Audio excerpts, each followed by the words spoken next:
CTET जुलाई 2023 का जो application form है वो एप्लीकेशन फॉर्म अभी ऑनलाइन चालू हो गया। वो 27/4/2023 से 26/5/2023 तक वो एप्लीकेशन ऑनलाइन एप्लीकेशन आप डाल सकते हैं। और उसका जो लास्ट डेट है वो 26/5/2023 वो रात को 12 बजे से पहले आपको ये जो सीटेट 2023 का जुलाई का जो फॉर्म फिलअप है वो फॉर्म फिलअप आपको पूरी करनी है। अब इसका एग्जामिनेशन कब होगा? ये जुलाई 2023 से अगस्त 2023 के बीच होगा। और ये सीबीटी यानी कि कंप्यूटर बेस्ड टेस्ट जो होगा, यानी कि कंप्यूटर में बैठ के आपको ये टेस्ट देना पड़ेगा। तो इसको अप्लाई करने के लिए पहले हम चले जाते हैं जो ऑफिशियल वेबसाइट है यानी कि CTET.nic.in। यहाँ पर अगर हम इस वेबसाइट का नीचे अगर जाएंगे तो यहाँ पर देखेंगे कि दो नोटिस दिया है। एक पब्लिक नोटिस सीटेट जुलाई 2023, उसके नीचे एकदम नीचे अगर आएंगे तो यहाँ पर कैंडिडेट एक्टिविटी है, जहाँ पर पहला लिंक जो है अप्लाई फॉर सीटेट जुलाई 2023, उस लिंक पर अगर हम क्लिक करेंगे तो उस लिंक पे यहाँ फिर से दिखा रहा है कि अप्लाई फॉर सीटेट जुलाई 23। अगर इस पर क्लिक करेंगे तो एक विंडो आएगा। उस विंडो को अगर हम ओके करेंगे तो यहाँ पर जो पेज है वो एक दूसरा पेज ओपन हो जाएगा। यहाँ पर लेफ्ट साइड में दिखा रहा है कि steps to online apply online, और राइट साइड में दिखा रहा है कि only registered candidate sign in. तो अगर आप नए हैं, अगर 2023 के लिए पहली बार अप्लाई कर रहे हैं तो न्यू रजिस्ट्रेशन पे जाइए। न्यू रजिस्ट्रेशन पे आपको क्लिक करना पड़ेगा। जैसे आप न्यू रजिस्ट्रेशन पे क्लिक करेंगे तो वहाँ पर डाउनलोड इन्फॉर्मेशन बुलेटिन आप कर सकते हैं। और यहाँ पर स्टेप दिखा रहा है, जैसे रजिस्ट्रेशन पहले करना है, उसके बाद एप्लीकेशन फॉर्म, उसके बाद फी पेमेंट करना है। तो यहाँ पर जनरल और ओबीसी कैंडिडेट के लिए अगर एक पेपर यानी पेपर 1 और पेपर 2 अगर हम कोई भी एक पेपर अगर अप्लाई करेंगे तो 1000 रुपया, और दोनों पेपर के लिए 1200 रुपया। वैसे SC ST OBC कैंडिडेट के लिए 500 और 1000 रुपये 600 रुपया। तो अभी एकदम नीचे जाके हम यहाँ पर जो चेक बॉक्स है वो चेक बॉक्स को क्लिक करेंगे और वहाँ पर क्लिक हियर टू प्रोसीड वाला जो बटन है उस बटन को हम क्लिक करेंगे। तो जैसे ही बटन को क्लिक करते हैं तो वहाँ पर पर्सनल डिटेल्स खुल जाता है, यानी कि candidate name, father's name, mother's name, date of birth, यहाँ पे gender, identity card, identification number यहाँ पर डालना पड़ेगा। तो यहाँ पर आइडेंटिटी टाइप में जो है यहाँ पर जो voter ID, passport, bank passbook with photograph, ration card with photograph, any other valid government identity with photograph और ड्राइविंग लाइसेंस डालने के लिए बोल रहे हैं। अगर आप इनमें से किसी भी आपका ID कार्ड है तो बहुत अच्छा है, लेकिन अगर आप आधार कार्ड से अगर करना चाह रहे हैं तो any other valid government identity with photograph इसको सिलेक्ट करना है। और इसको सिलेक्ट करने के बाद यहाँ पर जो inter valid government identity number show कर रहा है, यहाँ पर आपको जो आधार नंबर है वो आधार नंबर डालना है। उसके बाद कॉन्टैक्ट डिटेल्स में आपका प्रीमिसेस नंबर, सब लोकेलिटी, लोकेलिटी ऐसे दिखा रहा है। अगर आप अर्बन एरिया में रहते हैं तो वहाँ पर फ्लैट नंबर या फिर रोड नंबर कुछ भी जो है वो आप डाल सकते हैं। और अगर आप गांव में रहते हैं या विलेज में रहते हैं तो उसके लिए सबसे बेहतर है पहला वाला जो सेक्शन है उसमें विलेज, सेकेंड वाला जो लाइन है उसमें पोस्ट ऑफिस, और थर्ड वाला जो लाइन है उसमें पुलिस स्टेशन आप डाल सकते हैं। उसके बाद कंट्री, स्टेट, डिस्ट्रिक्ट और आपका पिन कोड डाल सकते हैं। उसके बाद एक ईमेल एड्रेस आपको देना है और उसी ईमेल एड्रेस को आपको फिर से दोबारा कॉन्फर्म ईमेल एड्रेस करना है। फिर मोबाइल नंबर भी आपको 2 बार डालना पड़ेगा। और लास्ट में जो landline number with STD code ये ऑप्शनल है, ये आपको ना डालने से भी कोई दिक्कत नहीं है। अब बात आते हैं कि सेम है परमानेंट एड्रेस। परमानेंट एड्रेस अगर आपका सेम होगा तो ये जो चेकबॉक्स है सेम एज प्रेजेंट एड्रेस उसको आपको टिक करना है। अगर आपको डिफरेंट है परमानेंट एड्रेस तो परमानेंट एड्रेस का जो एड्रेस है वो आपको पूरा के पूरा डालना पड़ेगा। फिर यहाँ पे पासवर्ड चूज करना है। पासवर्ड आपको 8 से 13 कैरेक्टर के बीच आपको पासवर्ड डालना है, जिनमें एक यानी कैपिटल लेटर, एक स्मॉल लेटर, एक आपको नंबर डालना पड़ेगा और स्पेशल कैरेक्टर डालना पड़ेगा। और स्पेशल कैरेक्टर इनमें से कोई भी एक स्पेशल कैरेक्टर आपको डालना पड़ेगा। तो इसको मिला के आपको 8 से 13 कैरेक्टर के बीच एक कॉन्क्रीट पासवर्ड आपको डालना है और उसको याद रखना है। और फिर एक सिक्योरिटी क्वेश्चन डालना है। सिक्योरिटी क्वेश्चन में बहुत सारा सिक्योरिटी क्वेश्चन दी गई है, लेकिन मेरे ख्याल से what is the name of your first school ये सबको तो मालूम होना चाहिए। तो इसको सिलेक्ट करने के बाद आपका जो फर्स्ट स्कूल है उसको आपको यहाँ पर राइट डाउन करना है। फिर यहाँ पर सिक्योरिटी पिन जो नीचे शो कर रहा है उसको देने के बाद सबमिट करना है। तो मैं यहाँ पर पूरा के पूरा फिल कर ले रहा हूँ। उसके बाद मैं पूरा के पूरा फिल करने के बाद सबमिट बटन में मैं क्लिक कर रहा हूँ। तो जैसे सबमिट बटन में क्लिक किया वहाँ पर लिखा रहा है कि please review the following information carefully, if you would like to change any information entered you may do so by pressing edit registration form button और press submit and send OTP button. तो अगर सब कुछ ठीक है तो आपको final submit में जाना है। अगर कुछ भी एडिट करना है तो उसके लिए आपको जो भी एडिट करना है उसके लिए आपको एडिट करना है। तो एकदम नीचे अगर देखेंगे तो वहाँ पर particular checklist to be verified दिखा रहा है, जहाँ पर my name, gender, father name, address, mother name, mobile number, date of birth, email ID, हम सभी को मेरा सब कुछ सही है तो मैंने सबको टिक लगा दिया। और नीचे डिक्लेरेशन के नीचे जो आई एग्री का बटन है उस चेक बॉक्स को भी टिक करने के बाद मैंने सबमिट एंड सेंड ओटीपी वाला जो बटन है उस बटन पे मैंने क्लिक किया। तो वहाँ पर दिखा रहा है कि do you wish to submit registration form and get OTP, तो मैंने येस किया। और मेरा जो मोबाइल नंबर मैंने डाला उस मोबाइल नंबर पे मेरा एक ओटीपी आया, उस ओटीपी को मैं यहाँ पर एंटर करता हूँ और उसके बाद सबमिट रजिस्ट्रेशन फॉर्म में मैं क्लिक कर रहा हूँ। तो जैसे ही सबमिट रजिस्ट्रेशन फॉर्म में क्लिक किया तो यहाँ पर रजिस्ट्रेशन फॉर्म कंप्लीटेड दिखा रहा है, एप्लीकेशन फॉर्म इनकम्प्लीट और फी पेमेंट का जो बात है वो इनकम्प्लीट दिखा रहा है। और यहाँ पर एप्लीकेशन नंबर शो कर रहा है और नीचे कंप्लीट एप्लीकेशन फॉर्म का एक बटन आ रहा है। और इधर लेफ्ट साइड में मोबाइल नंबर वेरीफाइड दिखा रहा है और वेरीफाई ईमेल आईडी अभी शो कर रहा है। तो मैं वेरीफाई ईमेल आईडी में मैं क्लिक करूँगा। जैसे ही मैं क्लिक कर रहा हूँ तो यहाँ पे मेरा जो रजिस्टर्ड ईमेल आईडी है वो शो कर रहा है और सिक्योरिटी पिन जो नीचे दी गई है उसको मैंने यहाँ पर एंटर किया। उसके बाद मैंने सबमिट वाले बटन पे क्लिक किया। जैसे सबमिट वाले बटन पे क्लिक किया तो यहाँ पे सिक्योरिटी पिन मैच लिखा रहा है और please check OTP sent on your mail. तो मेरे ईमेल आईडी पे जो ओटीपी आया है वो ओटीपी को मैंने यहाँ पर पुट किया और वेरीफाई वाले बटन में मैंने क्लिक किया तो यहाँ पर लिखा आ रहा है your email ID is verified successfully. तो अभी मैं click here to go home पे गया और यहाँ पर जो एप्लीकेशन फॉर्म है कंप्लीट एप्लीकेशन फॉर्म उस बटन पे मैंने क्लिक किया। जैसे बटन पे क्लिक किया तो यहाँ पर कॉन्टैक्ट डिटेल्स मेरा कंप्लीटेड शो कर रहा है, लेकिन personal details, apply for qualification details, upload paragraph and signature, examination city details, final submit सब कुछ इनकम्प्लीट शो कर रहा है। तो एक एक करके मेरे को सब कुछ फिलअप करना है। एकदम नीचे पर्सनल डिटेल्स वाला जो कॉलम है उस पर मैंने क्लिक किया तो यहाँ पर मेरा क्या name, date of birth, gender, father name, mother name already pre filled आ रहा है, लेकिन यहाँ पर मैं नेशनलिटी सिलेक्ट करूँगा। नेशनलिटी वैसे इंडियन, सबके इंडियन ही होगा। कैरेक्टर कैटेगरी जो है वो मेरा जनरल है। पर्सन विद डिसेबिलिटी, यहाँ पर अगर पर्सन विद डिसेबिलिटी अगर किसी का हो तो ये सिलेक्ट करना है और ये सिलेक्ट करने के बाद कौन सी टाइप की डिसेबिलिटी है वो भी सिलेक्ट करना है। वेदर यू नीड स्क्राइब और रीडर अगर लेना चाहते हो तो उसको भी सिलेक्ट करना है। यहाँ पर मेरे ख्याल से मतलब मेरे साइड से ये पर्सन विद डिसेबिलिटी नो है तो मैंने नो सिलेक्ट किया। और एम्प्लॉयमेंट स्टेटस यहाँ पर not employed, employed as teacher, और यहाँ पर दिखा रहा है कि एम्प्लॉयड एज टीचर अगर हम करेंगे तो ये आपको ध्यान से सुनना है कि अगर जब आप ये एग्ज़ाम को निकाल लेंगे और इंटरव्यू में आप जाएंगे तो वहाँ पर आपको एनओसी चाहिए और आपका जो एक्सपीरियंस लेटर है वो एक्सपीरियंस लेटर मैंडेटरी है। अगर इस झंझट में आप ना जाना चाहते हैं तो यहाँ पर सिंपली नॉट एम्प्लॉयड वाला सेक्शन आप सिलेक्ट कर सकते हैं और नीचे जो सिक्योरिटी पिन है वो सिक्योरिटी पिन डाल के सेव एंड नेक्स्ट वाले बटन पे क्लिक कर सकते हैं। Are you sure you want to submit this section, मैंने येस किया।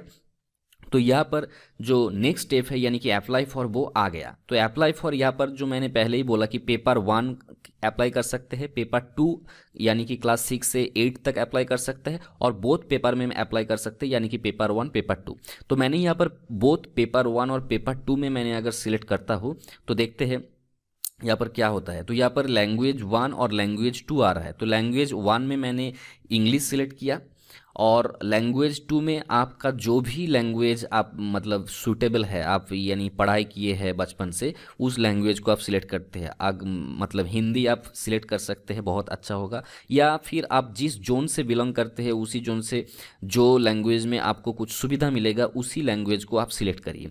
तो लैंग्वेज 1 में मैंने इंग्लिश सिलेक्ट कर लिया और लैंग्वेज 2 पे यहाँ पर मान लेते हैं कि एज पर बंगाली मैंने सिलेक्ट किया।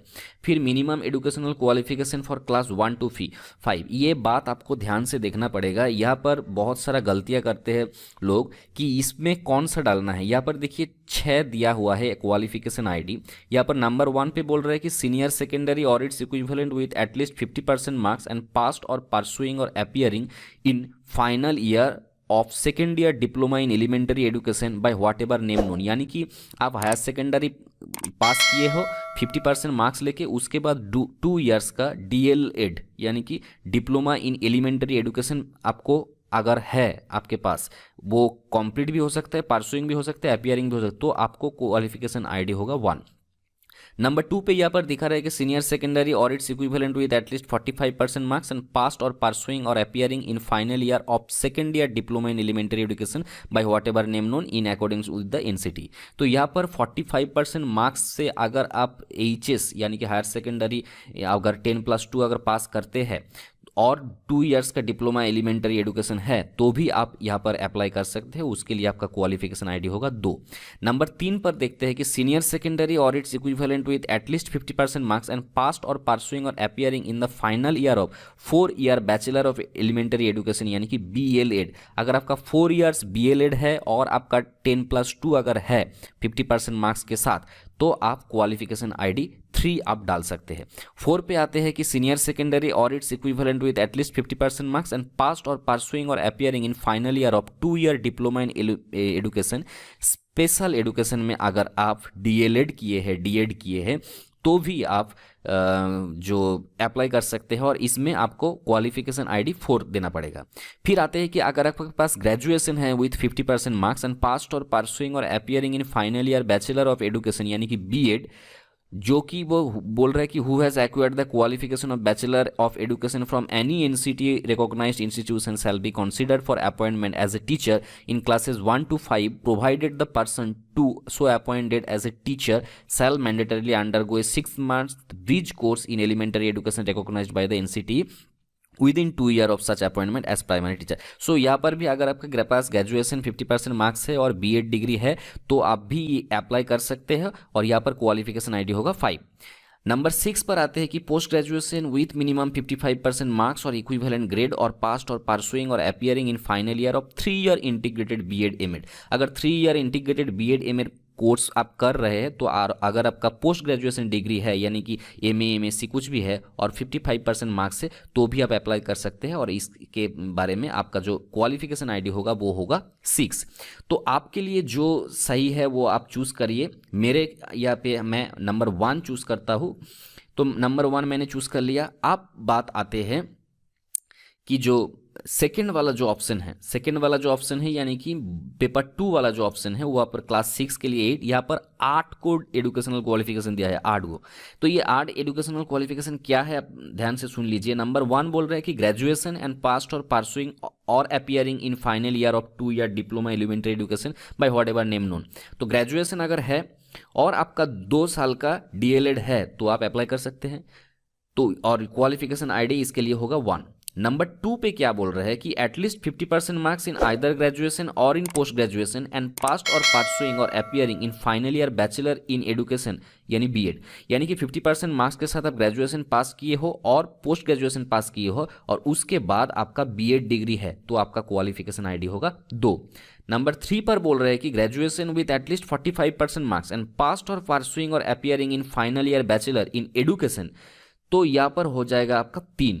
नंबर 4 जो बोल रहे हैं कि senior secondary with its at least 50% marks और passed or pursuing or appearing in final year 4 year bachelor elementary education यानी BLED तो भी अगर होगा, यानी कि हायर सेकेंड 10+2 के बाद अगर 4 ईयर का BLED है तो भी आप अप्लाई कर सकते हैं। उसके लिए क्वालिफिकेशन आईडी 4 होगा। और 5 के बारे में बोल रहे हैं कि आपका 4 ईयर अगर BA BSc एड और BEd BSc एड अगर ऐसा डिग्री है तो आपका जो क्वालिफिकेशन आईडी होगा वो होगा 5। और ग्रेजुएशन 50% के साथ अगर स्पेशल एजुकेशन में आप BEd करते हैं तो आप क्वालिफिकेशन आईडी 6 लगाइए। और एनी कैंडिडेट जिसके पास BEd है NCT की वो गाइडलाइंस के थ्रू वो भी अप्लाई कर सकते हैं, उसके लिए 7 होगा। और नंबर 8 जो है वो पोस्ट ग्रेजुएशन जो लोग किए हैं 55% मार्क्स में और जो इंटीग्रेटेड 3 ईयर BEd किए हैं उसके लिए आपको 8 सिलेक्ट करना है। तो यहाँ पर मेरे ख्याल से मेरा जो क्वालिफिकेशन है उसके हिसाब से मैं 1 को चूज करता हूँ। और फिर यहाँ पर बात आते हैं subject offered for paper 2। Paper 2 में अगर आप 10+2 में आपका साइंस है यानी कि मैथ फिजिक्स केमिस्ट्री है तो आप मैथ एंड साइंस आपको चूज़ करिए। और साइंस के अलावा अगर आपके पास कोई भी सब्जेक्ट 10+2 पे था तो आप सोशल साइंस आप सिलेक्ट करिए। फिर नेक्स्ट बात आते हैं क्वालिफाइंग एग्जाम। ये बहुत बड़ी बात है। क्वालिफाइंग एग्जाम का मतलब 10+2 या ग्रेजुएशन या मास्टर डिग्री ये सब कुछ भी नहीं है।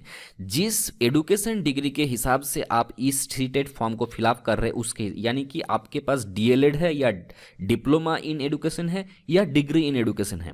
अगर बोथ है तो कोई दिक्कत नहीं, आप दोनों सिलेक्ट कर सकते हैं, लेकिन ऐसा तो किसी के पास शायद होगा नहीं। लेकिन अगर आपका डिप्लोमा इन एडुकेशन है तो आप पहला वाला सिलेक्ट करिए और अगर BEd जैसा कोई डिग्री है तो आप डिग्री इन एडुकेशन सिलेक्ट करिए। तो यहाँ पर मेरा जो एडुकेशन है उसमें मेरा डिप्लोमा इन एडुकेशन मैंने सिलेक्ट कर रहा हूँ। और आपके पास अगर बीएड है तो आप डिग्री इन एजुकेशन भी सिलेक्ट कर सकते हैं। फिर यहाँ पर सिक्योरिटी पिन का जो बात आते हैं, नीचे जो सिक्योरिटी पिन दी गई है तो यहाँ पर सिक्योरिटी पिन डाल के मेरे को सेव एंड नेक्स्ट करना पड़ेगा। यहाँ पर मैं बोल रहा हूँ अगर आप पेपर 1 और पेपर 2 अलग से अगर आप मतलब देना चाह रहे हैं ओनली एक पेपर के लिए तो भी आप कर सकते हैं, उसके लिए भी आपको एक ही पेपर सिलेक्ट करना पड़ेगा। तो यहाँ पर मैंने जो सिक्योरिटी पिन वाला जो सेक्शन है वहाँ पर जो नीचे सिक्योरिटी पिन दी गई है उस सिक्योरिटी पिन को डाल के मैंने यहाँ पर सेव एंड नेक्स्ट वाला जो बटन है उस बटन पे मैंने क्लिक किया। तो यहाँ पर शो कर रहा है कि are you sure you want to submit this section, तो मैंने येस किया और फिर एक नेक्स्ट पेज आ गया जहाँ पर मेरे को एडुकेशनल डिटेल्स डालने के लिए बोल रहा है। तो यहाँ पर डिप्लोमा इन एडुकेशन मैंने सिलेक्ट किया है, तो डिप्लोमा इन एडुकेशन का जो डिग्री है वो डिग्री के बारे में मेरे को पूछ रहा है। तो यहाँ पर पासिंग स्टेटस मांग रहा है, अगर आप पास हो चुके हैं तो पास करिए, अगर आप अपीयरिंग है यानी कि अभी स्टडी में है तो आप अपीयरिंग सिलेक्ट करिए। तो पास्ट मैंने कर लिया है और यहाँ पर जो पासिंग ईयर है वो पासिंग ईयर आपको डालना पड़ेगा। अगर अपीयरिंग है तो आपको 2023 डालना पड़ेगा और अगर पास्ट किए हैं तो जिस साल आप पास किए हैं उस ईयर को आपको यहाँ पर सिलेक्ट करना पड़ेगा। तो यहाँ पर मैंने 2021 मैंने सिलेक्ट कर लिया। फिर यहाँ पर कोर्स स्ट्रीम नेम तो यहाँ सबके लिए सेम है यानी कि एडुकेशन या एलिमेंट्री एडुकेशन, तो इसी को आपको सिलेक्ट करना पड़ेगा। फिर आते हैं बोर्ड और यूनिवर्सिटी नेम यानी कि किस यूनिवर्सिटी और किस बोर्ड से आपने ये एजुकेशन कंप्लीट किए हैं। यहाँ पर आपको जिस बोर्ड और जिस यूनिवर्सिटी से आपने ये कंप्लीट किया है उसको सर्च करना होगा। अगर आपका बोर्ड या यूनिवर्सिटी नहीं मिल रहा है तो अदर्स वाला जो सेक्शन है एकदम नीचे उसको आपको सिलेक्ट करना पड़ेगा। फिर जिस बोर्ड यूनिवर्सिटी से आपने ये डिग्री कंप्लीट किया है उस बोर्ड यूनिवर्सिटी का नाम यहाँ पर आपको डालना पड़ेगा। यहाँ पर डालने के बाद आपको जो रिजल्ट मोड है ये रिजल्ट मोड में आपको क्लिक करना पड़ेगा। रिजल्ट मोड के साथ आपका जो जिस इंस्टीट्यूट से आप पास किए हैं उस इंस्टीट्यूट का पिन कोड भी डालना पड़ेगा। तो मैंने यहाँ पर आधार सिलेक्ट किया और जहाँ पर मैंने ये बोर्ड यूनिवर्सिटी नेम है उसको भी मैंने यहाँ पर डाल दिया। फिर यहाँ पर रिजल्ट मोड में मेरा परसेंटेज है या CGPA है, मैंने सिलेक्ट किया परसेंटेज और टोटल में जैसे मेरा 1400 मार्क्स था वहाँ पर 1240 मार्क्स मेरे को मिला था, तो यहाँ पर परसेंटेज ऑटोमेटिक हो गया। तो फिर यहाँ पर जो नीचे सिक्योरिटी पिन है वो सिक्योरिटी पिन डाल के मैंने सेव एंड नेक्स्ट बटन पे क्लिक किया। फिर आ रहा है कि यहाँ पर फोटोग्राफ और सिग्नेचर अपलोड करने की बात। यहाँ पर मैं बोल दे रहा हूँ बहुत सारे का ये दिक्कत हो रहा है कि फोटोग्राफ अपलोड नहीं हो रहा है। तो यहाँ पर फोटोग्राफ अपलोड नहीं रही है, सर्वर का प्रॉब्लम है, ये इस पर कोई भी आपको चिंता करने का कोई ज़रूरत नहीं है। अगर नहीं हो रहा है टाइम पे तो आप दूसरे टाइम आप ज़रूर आपको ट्राई करना चाहिए। यहाँ पर जो फोटोग्राफ और सिग्नेचर का जो साइज़ बोला है उस साइज़ में आप फोटो सिग्नेचर करके आपको डालना पड़ेगा। फिर यहाँ पर एक्शन पे जो अपलोड बटन आएगा उस अपलोड बटन पर जैसे आप क्लिक करेंगे तो यहाँ पर व्यू वाला जो सेक्शन है वहाँ पर आपको दिखाएगा कि click here to view uploaded document. तो आप यहाँ पर क्लिक करके देख भी सकते हैं कि आपका जो डॉक्यूमेंट्स है वो सही से अपलोड हो चुका है या नहीं। अगर सही से आपका मतलब डॉक्यूमेंट्स यानी फोटो सिग्नेचर अपलोड हो चुका है तो आपको कोई चिंता करने का कोई ज़रूरत नहीं है। नीचे वाला जो ऑप्शन है यानी कि इंटर सिक्योरिटी पिन, वो सिक्योरिटी पिन डाल के आप आगे बढ़ सकते हैं। यहाँ पर मैं बोल रहा हूँ कि बहुत लड़का का ये प्रॉब्लम आ रहा है कि फ़ोटो अपलोड नहीं हो रहा है। इसमें चिंता करने की कोई बात नहीं है, मेरे साथ भी ऐसा हुआ था, लेकिन आप इंतज़ार करिए और बहुत बार ट्राई करिए, हो जाएगा। ये सर्वर का प्रॉब्लम है। तो यहाँ पर मैंने सिक्योरिटी पिन डाल के सेव एंड नेक्स्ट वाला जो बटन है उस बटन पे मैंने क्लिक किया। तो यहाँ पर शो कर रहा है do you wish to submit documents, okay. फिर यहाँ पर choose examination city. Examination city आप जिस जगह पे आप नज़दीक जिस जगह पे आप रहते हैं जहाँ पर आप एग्जामिनेशन सिटी मतलब चाह रहे हैं उस स्टेट को आपको सिलेक्ट करना है। जैसे मैंने यहाँ पर ओडिशा सिलेक्ट किया और एग्जामिनेशन सिटी अंगुल सिलेक्ट किया। तो जैसे आप सिलेक्ट करेंगे वहाँ पर एग्जामिनेशन सिटी पर टोटल कैपेसिटी कितना है और ऑक्यूपाइड कितना कर चुका है वो आपको शो करेगा और टोटल वैकेंट कितना है वो भी आपको दिखाएगा। तो अगर आपको पसंदीदा जगह पे आपको एग्ज़ाम सेंटर मतलब चुनना है तो जितना जल्दी हो सके आप इस फॉर्म को फिलअप करिए। तो यहाँ पर मैंने कर दिया और फिर सेव नेक्स्ट में आप डाल दिए हैं। फिर यहाँ पर शो कर रहा है please review the following information before final submit, if you would like to change any information please use the links provided on the left menu bar. तो यहाँ पर मैंने क्लोज किया और यहाँ पर जितना भी मैंने जो डिटेल्स डाले हैं उस सभी डिटेल्स को मैंने एक बार चेक कर रहे हैं। यहाँ पर अगर कोई भी मेरा दिक्कत आ रहा है या मैंने कुछ गलती से कुछ उल्टा डाल दिए है तो आपको पूरा के पूरा एकदम ध्यान से चेक करना पड़ेगा। चेक करने के बाद यहाँ पर चेकलिस्ट वाला जो सेक्शन है वहाँ पर आपको टिक लगाना है, यानी my name, date of birth, PWD, father name, gender, examination city, mother name, category, apply for, हर कुछ मेरा सही है तो मैंने टिक लगा दिया। और आई एग्री वाला जो बटन है उस बटन पे मैंने क्लिक किया और फाइनल सबमिशन ऑफ एप्लीकेशन जो है उस पर मैंने क्लिक कर दिया। यहाँ पर फाइनल सबमिट मेरा हो गया। अब यहाँ पर एडिट एप्लीकेशन फॉर्म दिखा रहा है, यानी कि अगर कुछ गलती है तो हम एडिट कर सकते हैं, और अगर गलती नहीं है तो पे एग्जामिनेशन फी ₹1200 की तरफ हम आगे बढ़ सकते हैं। तो मैंने यहाँ पर क्लिक किया पे एग्जामिनेशन फ़ी। जैसे ही पे एग्जामिनेशन फ़ी मैंने क्लिक किया तो यहाँ पर ऑनलाइन पेमेंट का ही ऑप्शन शो कर रहा है, तो मैंने प्रोसीड टू पेमेंट पर क्लिक किया। फिर यहाँ पर बोल रहा है कि are you sure you want to go for fee payment, okay मैंने क्लिक किया। फिर यहाँ पर दिखा रहा है कि सिलेक्ट पेमेंट प्रोवाइडर, तो यहाँ पर एक ही ऑप्शन दिखा रहा है any debit credit card net banking, तो मैंने चूज़ किया। फिर प्रोसीड टू पेमेंट पर क्लिक किया तो मैंने यहाँ पर credit card, debit card, net banking, UPI और क्यूआर कोड से पेमेंट करने का ऑप्शन दिखा रहा है।